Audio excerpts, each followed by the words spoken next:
Hello there. I'll be thriving 150 days in the Skyblock island without water, and for a bit of a challenge, I will also be throwing the obsidian into the void, keeping the one lava. So, no another for me anytime soon. Well, not before I get some dripstones anyway. While you may already know what Skyblock is, but for some reason if you don't know what Skyblock is, this is normal Minecraft world.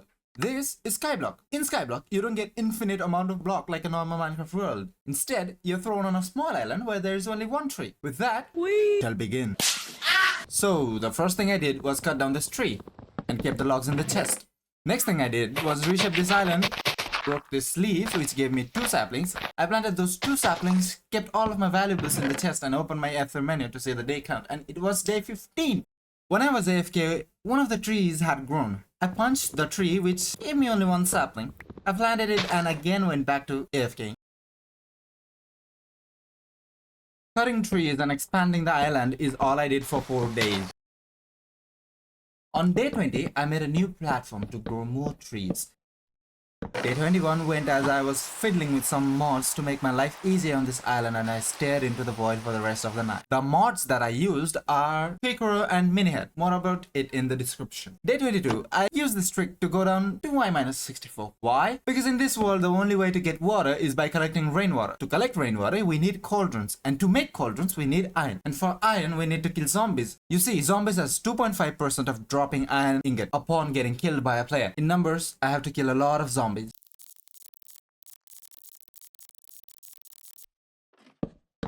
Day 24, I was out of wood, so I made this manual tree farm in the new platform. Day 25, I was waiting for the trees to grow for the log. Day 26, finally I was at the bottom of the world. Just look at this side, just beautiful. Day 27 to 28, as I had no access to the bone meal, I had to wait for the trees to grow for the logs. But after a while, I had enough wood to expand this platform to build a mob farm. Day 29, I started my work on building this mob farm. This mob farm is from Ilmango, which doesn't need water to operate. Link is in the description if you want to know more about this mob farm, as he explains it more delicately. Day 30, it took the whole day for me to finish this mob farm. This mob farm is incomplete and has a small spawn platform for the mobs. Day 37, after grinding for 7 days on this mob farm, I only got 3 iron ingots, some enchanted bows and some of these stuff. The bone from this farm has up my stonks in oak logs, and with these logs I can finally expand this mob farm to its maximum capability. I started building this mob farm. Day 39, this farm was finally completed and the amount of mobs spawning was significantly increased. While I was farming these mobs, one of them didn't like what I was doing to them, so it came at me for resistance, but I silenced it nonetheless. After the expansion of this mob farm, getting iron ingot became less harder than before. Day 40. On this day I finally had enough iron ingots to craft a cauldron. The trees on my island was ready to be cut down, so I did exactly that and finally placed the cauldron. Now it's waiting Gabe. I decided to grind the mobs while I wait for the rain. I did something utterly stupid. When I was eating this apple, I accidentally placed this glowstone. I stood there for a solid minute staring at the mistake I did. But I had some lying around, so I crafted one and placed it, which finally lit up this area. Day 41. I got 3 iron ingots. The whole day passed as I was just slashing through these mobs for the iron. And here's another zombie child who did not like my very human way to extract iron from them. So I had to silence it as well like the others. Day 42 to 44, I spent this time slashing these mobs. Day 45 though, I gathered all the bone meal I had collected to transport it to the surface island. This mob farm looks majestic. I also had enough iron ingots for another cauldron. I spent the rest of the day by growing the tree forcefully and cut it down. The same night I lost 101 levels by not being patient, and it kept getting worse. And now I have a hole in my mob farm because I was stupid. But I did fix it the same night, so let's not do that again. Day 46. My footage of this day was corrupted and I don't remember what I did this day. So on to the next one. Day 47. I bridged over to the sand island to get the most helpful thing for me in this world. It's lava. Breaking this bridge took the rest of the day, and at night I stayed down at the mob farm. Day 48. It was just the day I had realized that one of my cauldrons had filled with water. I stored it on a bottle and I also placed lava in this new platform made out of bone blocks. I also planted these cactuses. The rest of the day I spent on the mob farm.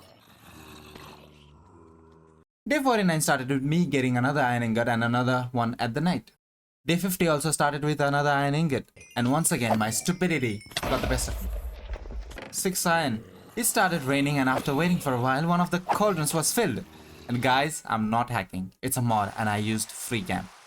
Day 51 I stored it in a bottle as well, and finally we have 2 bottles of water. One more water bottle and we will finally have water source. I spent rest of the day cutting down trees and these mobs. Day 52 went as the same as day 53.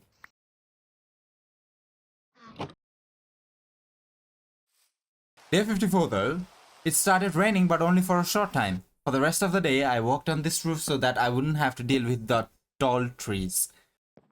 Day 55 went with more forcefully growing trees and cutting it. At this time I had 11 stacks of logs for my future base. Day 56 presented me with an iron ingot, and at this time I had 9 iron ingots, but I wanted more. Why? I don't know.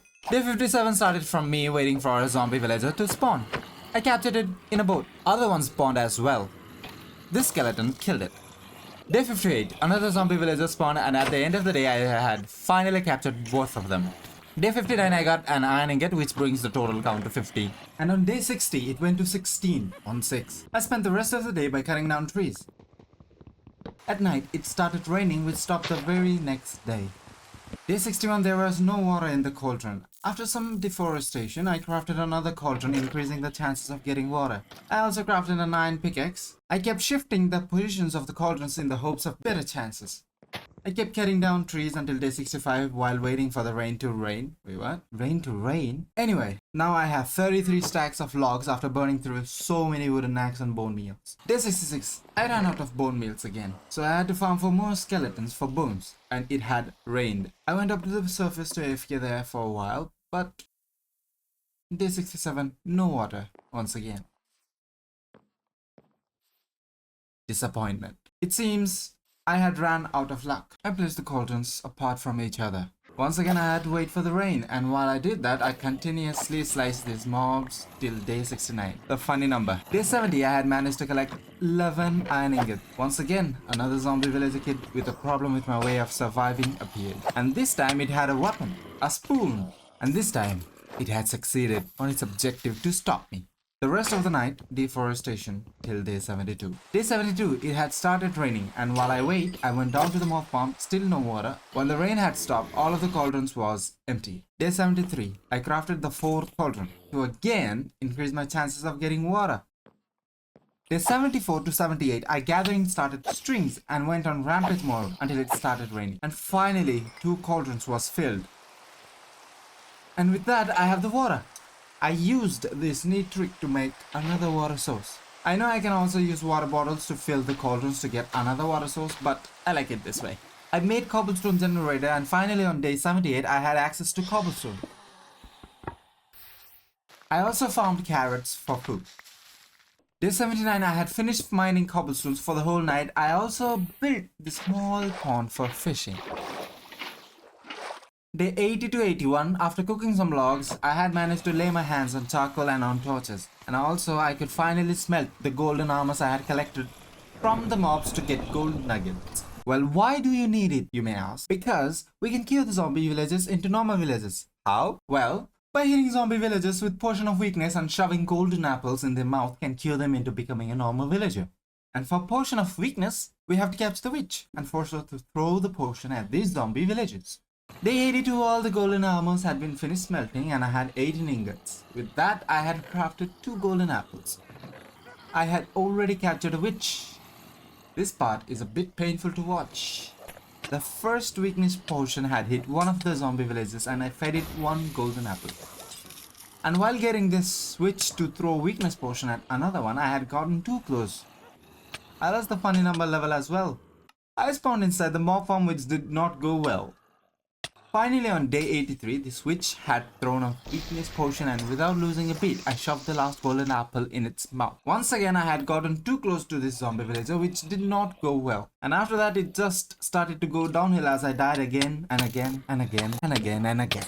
I finally killed this witch, and while cleaning up, I got the achievement called Zombie Doctor, which I got from curing the zombie villager. I also fixed the mob farm. At night I made a fishing rod and spent the rest of the night, and also day 84. Fishing. Day 85 I got 2 enchanted books, which was not good, and some other stuff from fishing. I spent rest of the night mining cobblestones. Why did I write that? Day 86, I replaced the wood platform with the cobblestone, which took all the day to finish, and went back to mine the cobblestone at night. Day 87 was the same day as 86, as I replaced wood with cobblestone on another platform, but had to leave it unfinished as it was getting darker and I did not want to be harassed by the flying demons. So, I went to fish for the rest of the night. Day 88, I finished the platform and placed some furnaces to smelt the cobblestones. I started cooking the logs for charcoal so I could smelt the cobblestones. And while the cobblestones smelt, I decided to go fishing for the rest of the night. Day 89, I started to build a new platform for the villagers to breed and multiply. And I got both of them at the end of the day. I took out the charcoals and placed them in a furnace equally. Day 90 started with me cooking another 2 stacks of logs as I was burning through the charcoals. Like, literally. I was running out of charcoals very fast. I took the carrots I had and started trading with the villagers. What a deal, right? I worked on the new platform for the rest of the day, and for the rest of the day, I mined cobblestone. Day 91, I started work on the outline of the platform, which took all day. A wandering trader had also spawned, but it had nothing interesting except podzol and CP. When I was farming for carrots, these flying demons kept assaulting me. I bought some podzols, beetroot seeds, and sea pickles, which I placed it at the bottom of the pond. I tried bone milling it, but it didn't work. Day 92, I began filling the platform, but at the end of the day, I could only finish the quarter of the platform. I also traded with villagers and finally bought a new proper food. Day 93 to 95 was spent finishing this platform. I took a break from building and went to fish for a while. Day 96, I found nothing interesting except some ink sac and tripwire hook. I spent day 97 and day 98 building the spider farm for strings so I could make more beds and multiply the villagers. I killed some spider on my mob farm, but I accidentally pressed a wrong button which dropped my frame rate and got me killed. I died so many times here. This spider jockey had interesting ways to attack me, but I wrecked it regardless. Day 99, I lit up the mob farm so no mobs could spawn and cleared all the mobs from the chute as well. Finally, I made a bed and set my spawn point. I waited for the spiders to spawn in the spider farm, but it was way too slow. After killing some more spiders, I had enough strings to make another bed and placed it so that another villager could sleep as well. Day 100. I found the leftover string in one of the chests and crafted another bed. I gave this villager some carrots to start breeding and expanded this spider farm. After waiting for a while, the spiders started spawning. On the evening, the villager child was also born. I waited here for the spiders to spawn to kill them for the rest of the night. Day 101. I did a lot more waiting and a lot more killing, from which I made 6 more beds and another baby villager was born. Day 102, I gave toolsmith job to this villager and started leveling it up. I found more carrots off camera. Nobody make fun of me in the comments, I really found it. Finally, this toolsmith was selling some good stuff. Not that kind of good stuff. I went fishing for the rest of the night.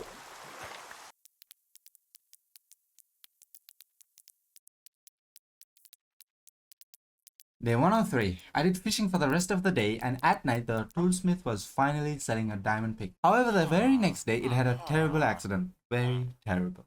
I gave its job to another one in the hopes of better results. An iron golem had spawned, but it did not want to hang around much. I don't know why. At evening, I started my work on the new and simple iron farm. It took the whole night to finish it. Day 105. I transported the villagers into their new jobs, but I still had to capture a zombie in this boat. So I did that in the night. And with a gentle tap, it was finally in the boat. And in the same night, we had our first volunteer who wanted to donate its iron ingots to us. Day 106, I took the one lava from my cobblestone generator, and while I was about to place it in my iron farm, I had accidentally left the gate open. What happened to them? Nobody knows. Finally, my iron farm was working. I met a new farmer and traded carrots for emeralds. I was also leveling up toolsmith as the iron farm was making some stonks. The toolsmith had silk touch iron pickaxe, so I bought it and spent the rest of the night chopping some oak trees. Day 107, the toolsmith was finally selling diamond pick and axe. So I bought both of them and went back to chop wood once again. Day 108 to 109, I finished building this pond which looked decent, in my opinion though. Day 110, I started building a new platform to make passive mob farm. I had to make some major improvements to make it work. One of my weaponsmith was selling efficiency 2 and unbreaking 2 diamond pickaxe, so I had to buy it. Day 111, I also bought a diamond sword, activated the mob farm, made some major design changes and tested my sweeping edge to diamond sword against these mobs. Day 112 went pretty silent as I was just collecting some blocks for the base. At night, some pigs had spawned along with some llamas. Sheep and chickens were also there. I captured them in a boat and went to fish for the rest of the night.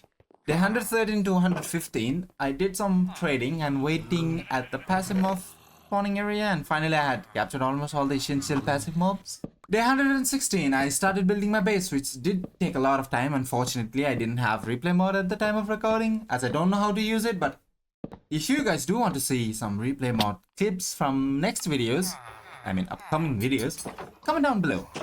I would be more than happy to learn for you guys. I did die when building this base because I was being stupid once again. No wonder I'm not playing this in hardcore mode. If you guys want to see me suffer in hardcore mode, do subscribe. Day 117, I finished building the structural skeleton of this base. I have no idea why I wrote that, but finally I had captured all the essential passive mobs. Day 118 to 122 went by collecting resources for the base and building base itself. Day 123, I worked more on the base and it was finally taking shape. Day 124, I finished the top part as well as the roof. Day 125, I did some villager. That didn't sound right. I gave librarian jobs to this villager who sold looting 3. I finally put looting 3 in my sword. This was the progress of my base so far. Day 126, I worked on the base and at night I bought efficiency 4. Day 127 went same as the day before, just building and some cinematics. It was looking good. I had to do it. Day 128 to 136, I finally finished the base except some glass on the windows. Day 137, I started making this stairway to transport the villagers as well as the animals up at the top. The good part is, I only have to transfer 2 of these annoying villagers, but for my surprise, they did not cause me much of a problem. I captured them in a boat.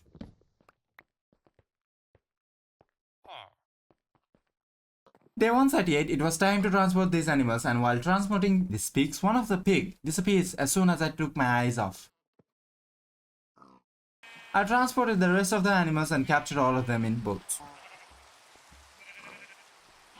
Day 139, I demolished the stairway along with my spider farm. Day 140 to 141, I tidied up the platform around my base and finally worked on getting some diamond armor. Day 142, after some more trading, I finally got diamond boots and pants. I only had enough to buy one of the 2, so I bought the diamond boots. I demolished my mob farm for the rest of the night. And day 143, after demolishing the mob farm, I went back to do some trading and waiting at the iron farm for iron. By the night, I had already bought the diamond pants. Day 144, I made a new platform for these cows. After trading for a while, the armor villager finally sold diamond helmet and chestplate. I once again had enough emeralds to buy only one of them, so I bought the chestplate. But after a bit more trading, I had enough to buy the helmet as well, and with that I finally had full diamond armor. And on day 144, I also had made another platform for pig. Day 145 started from me enjoying the view of what I achieved from this to this. Day 146, I started building a new platform for the villagers, and by the end of the day, I had those villagers in their platform. Day 147, I gave them some food so that they can breed and make children. I also gave food to these cows and pigs, and yes, I did breed those cows and pigs off camera. I did a lot of things off camera and I caught so many things out. Day 148, after trading with this librarian, he finally sold glasses which I bought immediately. After adding glass panels to windows, my base was finally finished, except the interior. The villagers had also bred and had some kids. Day 149, I built another platform for the small tree farm. Day 150, I waited more for the wandering trader to spawn in the hopes of getting different sapling, but it never did. And with this, 150 days were over. If you want more videos like this, please subscribe. Thanks for watching the video. What a journey this was.